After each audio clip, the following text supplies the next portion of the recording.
নেই। চলো পড়ে গেছে, আমি চাটা আর কেকটা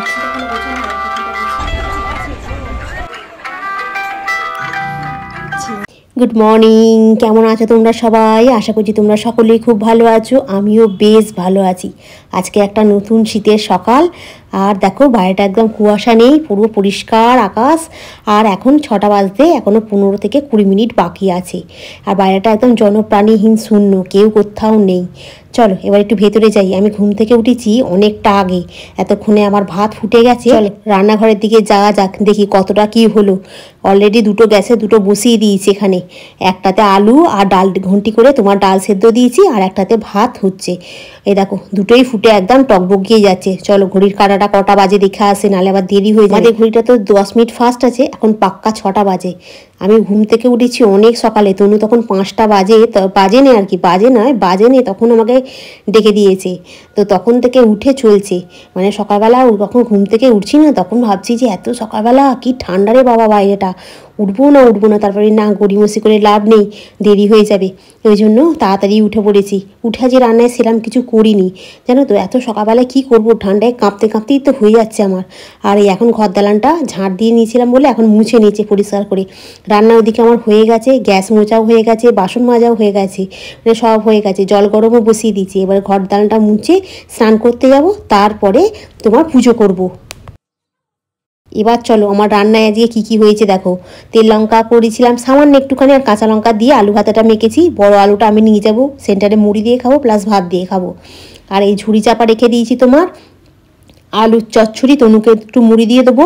বড়ি ভাজা করে রেখেছি, বড়ি ভাজাটা একটা টিফিন টেবিল করে ঢুকিয়ে রাখবো, নাহলে বড়ি ভাজাটা আবার নিয়ে যাবে। এয়ার টাইটে করে রাখবে, এটা গরম বলে এখন এয়ার টাইটে রাখিনি। আর এখানে হয়েছে একটু পাতলা করে মুসুর ডাল করেছি। এ দেখো আমিও টিফিন টিপে করে একটু ভরে নিয়ে নেবো একটু পরে, আর মুড়িটা নিয়ে নেবো, আলু সেদ্ধ দিয়ে খাবো, বুঝলে তো। এটা আবার এটার উপরে রাখছি কারণ একটা জায়গায় হলে খুব ভালো হতো, কিন্তু আমি ঠিক বুঝতে পারছি না কীভাবে কী রাখবো না রাখবো। আবার যদি স্টিলের জিনিস তো হুড়কে যায়, না দরকার নেই থাক, আর একটু পরমঞ্জ ঠিক করবো। এখানে আলুটা চাপা দিয়ে যাই।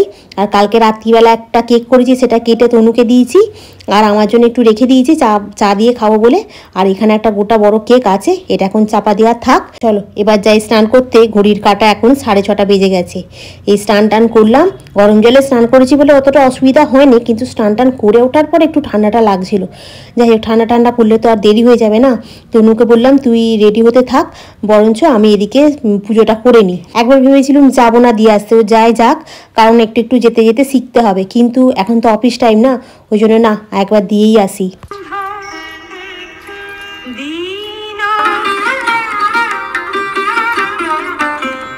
হে কৃষ্ণ করুণা সিন্ধু দীন বন্ধু জগতে পতে গোপেশ গোপিকা কান্ত।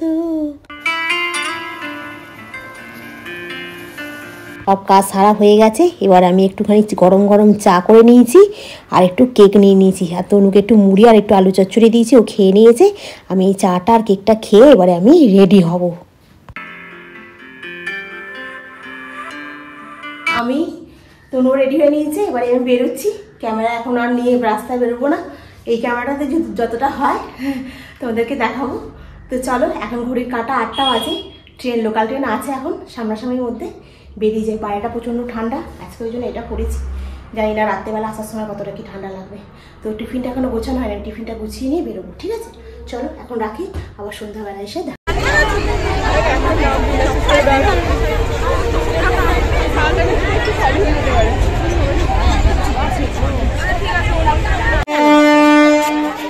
ফাঁকা হয়ে গেছে, তোর পরও ঝগড়া হচ্ছে। চল চলে গেল।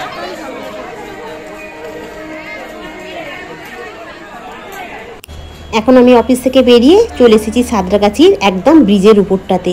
এখানটা এত সুন্দর করে সাজানো না ব্রিজের উপরটা। অনেকদিন ধরে ভাবছিলাম ক্যামেরা করব, কিন্তু এই টিটি দাঁড়িয়ে থাকলে তো দেখতে পেলেই 1000 টাকা ফাইনের জন্য করতে পারি না। আজকে দেখি কেউ নেই, না আজকে একটু শেয়ার করি তোমাদের সাথে।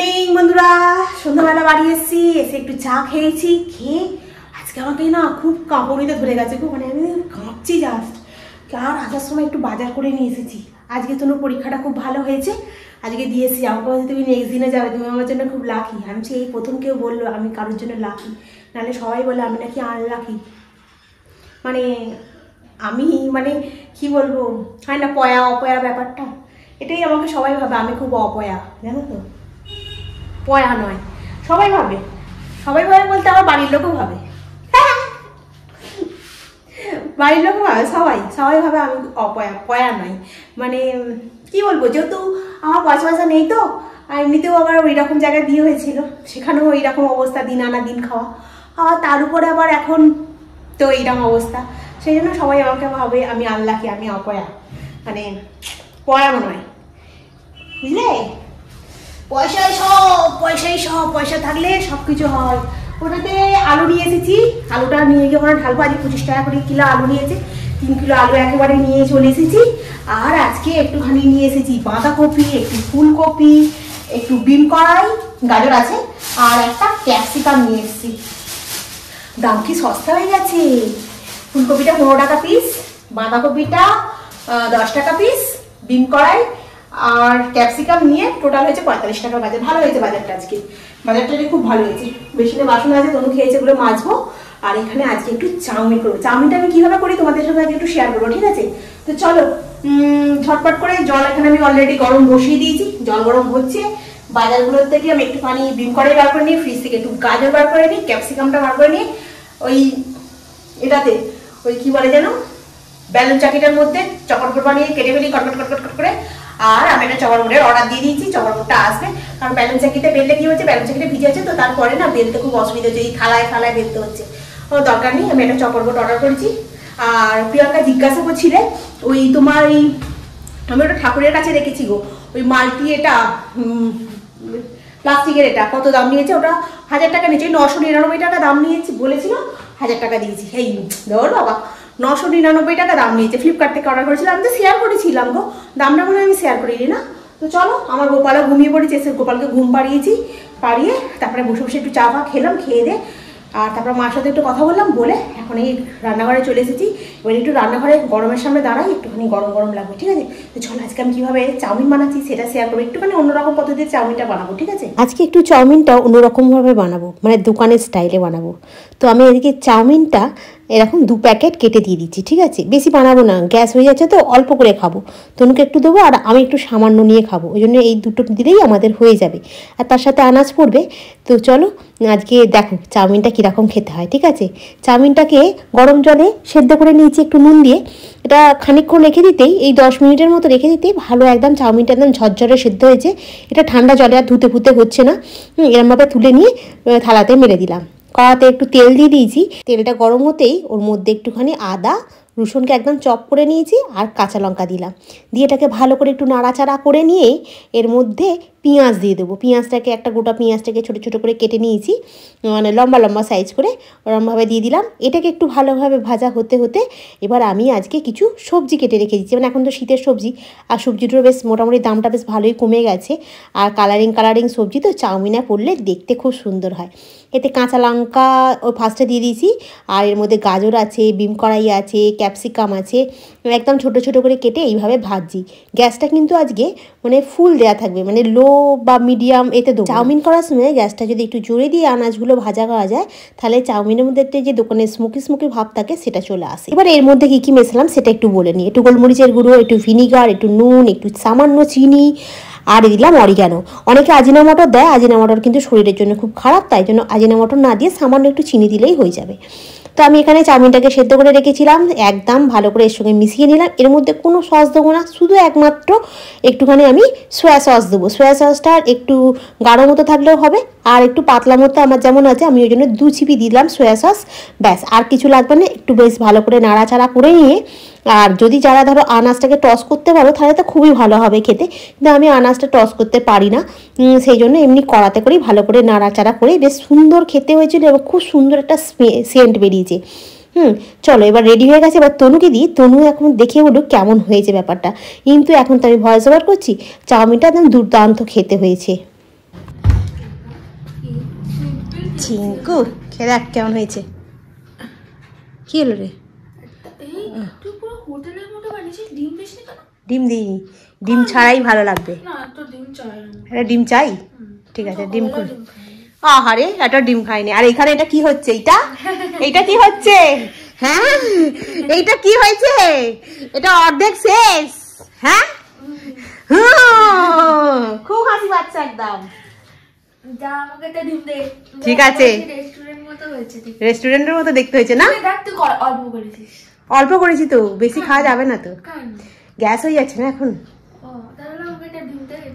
ঠিক আছে দিচ্ছি। জন্য আবার এই কড়াটাতে একটু ডিম ভাজছি, করে গোলমরিচ দিচ্ছি, একটু নুন দিয়েছি। বাইরেটা প্রচণ্ড ঠান্ডা, আমাদের এখানে 3-4টে পুকুর আছে তো ওই জন্য আরও বেশি ঠান্ডা, একদম কনকন করছে। আর ভিডিওটা এডিট করতে হবে আর একটু পরে। পিঠটা আর মানে নিয়ে দাঁড়াতে পারছি না, পিঠটা কি কনকন করছে, অতক্ষণ ধরে এক থাকা, আবার বাড়িতে এসে এটা ওটা করতে করতে না একদম আর ভালো লাগছে না। শুয়ে পড়েছি, তোর বলে একটু শুয়ে না, আবার নাহলে উঠে, মানে কাজ তো শেষ হয় না, হচ্ছে আবার নাহলে উঠে জামা কাপড়গুলো পোছাবে। আমি তো আমি আর ভালো লাগছে না, আমি শুয়ে পড়ি। তো শতাব্দী তুমি জানিয়েছিলে কেকটাতে আমি ডিম দিয়েছি কিনা? হ্যাঁ গো, কেকটাতে ডিম দিয়েছি। তোমার লাস্টে একেবারে মানে কেকের একদম সব ব্যাটারটা গোলা হয়ে গেছে, তখন আমি ওখানে দিয়েছিলাম একটুখানি সামান্য একটুখানি ভিনিগার, যাতে যে ডিমের যে স্মেলটা যাতে না হয়, একটু সামান্য একটু ভিনিগার দিয়েছিলাম। আর যেমন বেকিং পাউডার, একটুখানি তোমার ওই চিনি গুঁড়ো করে, ডিম, আর তোমার ডিমটাকে কিন্তু খুব ভালো করে ফাটাতে হয়। বাটার দিতে পারো, আবার অনেক সময় অনেকে তেলও দেয়। আমি যেমন এবারটা তেল দিয়েছিলাম, আগের বারটা বাটার দিয়েছিলাম, বাটার দিলে একটু বেশি টেস্ট হয়। আর চিনিটাকে গুঁড়ো করে দিয়েছি, আর তোমার কি দিলাম, ওই বেকিং পাউডার, আর ওই এসেন্সিয়াল অয়েল, অয়েল বলছি এসেন্সিয়াল যে সেন্টটা হয়, ওই সেন্টটায়, ওই কেকে যে হয় সেন্টটা, ওই সেন্টটা দিয়েছি, ব্যাস আর কিছু দিইনি। আর মানে যারা যারা আমাকে কমেন্টস করেছো সরাসরি আমি পড়ছি। তুতুল ভট্টাচার্য আমাকে কমেন্টস করেছো, চলে আসলাম দিদি, ভিডিওটা খুব ভালো লাগলো, আমাদের এখানে খুব ঠান্ডা গো, আমাদের এখানেও খুব ঠান্ডা। শিখা ব্লগার্স থেকে কমেন্ট করেছো, লাইক দিলাম, খুব ভালো লাগলো, ভালো থাকবেন, তুমিও খুব ভালো থেকো ভাই। আচ্ছা, ফ্যামিলি এমএস থেকে কমেন্ট করেছো, খুব সুন্দর লাগলো ভিডিওটা, থ্যাংক ইউ। আচ্ছা, সানশাইন সুস্মিতা কমেন্ট করেছো, দারুণ ব্লগ, থ্যাংক ইউ। আচ্ছা, শতাব্দীর উত্তর আমি দিয়ে দিয়েছি। প্রিয়াঙ্কা তুমি বলেছো তোমাদের ওখানে রাতেই যে একটু ঠান্ডা লাগে, সারাদিন আর ঠান্ডা লাগে। আমি জানি তো কলকাতার দিকে যা গাড়ি ঘোড়া রয়েছে, রাতের দিকেই ঠান্ডাটা লাগবে, সারাদিন আর ঠান্ডাটা অতটা লাগবে না। আজকের ব্লগটা আমি এখানেই শেষ করছি, নেক্সট ব্লগে আবার তোমাদের সঙ্গে দেখা হবে। তোমরা খুব ভালো থেকো, সুস্থ থেকো, গুড নাইট। খুব ভালো থেকো, সুস্থ থেকো এবং খুব সাবধানে থেকো। আবার নেক্সট ব্লগে তোমাদের সঙ্গে দেখা হবে। আজকের মতো আমি এখানেই রাখি, টাটা।